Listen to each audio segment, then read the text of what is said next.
All eyes are going to be on the skies later tonight at Kennedy Space Center. SpaceX launching its first all-civilian crew into space. While astronauts train for years for these types of missions, this crew had about 10 months to prepare. ABC Action News anchor Vanessa Ariza joins us live in studio with more. Talk about exciting, though, but also nerve-wracking. Yeah, absolutely. You know, Dia, in a press conference yesterday, they said that they were anxious, but the good anxious, right? So they may be civilians launching into space, but they have quite the credentials. We want to start with the leader. That is 38-year-old Jarek Isaacman. He's a high school dropout who founded a successful company, and it is that success that is actually funding this mission. He wanted this flight to stand on the pillars of hope, generosity, and prosperity, and he wanted his team to emulate that. In doing so, he chose this remarkable woman, Haley Arsenault, to represent hope.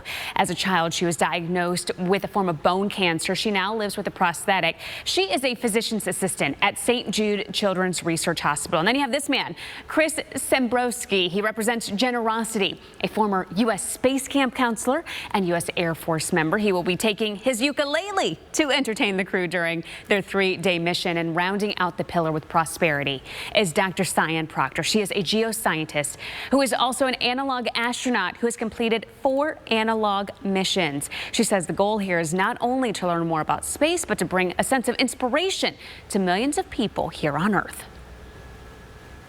As we get on with our mission and go up into space, that I hope people take the opportunity to look ahead and look at each other and feel inspired to pursue whatever it is that you are passionate about, and give up your talents and your time and your resources to other people.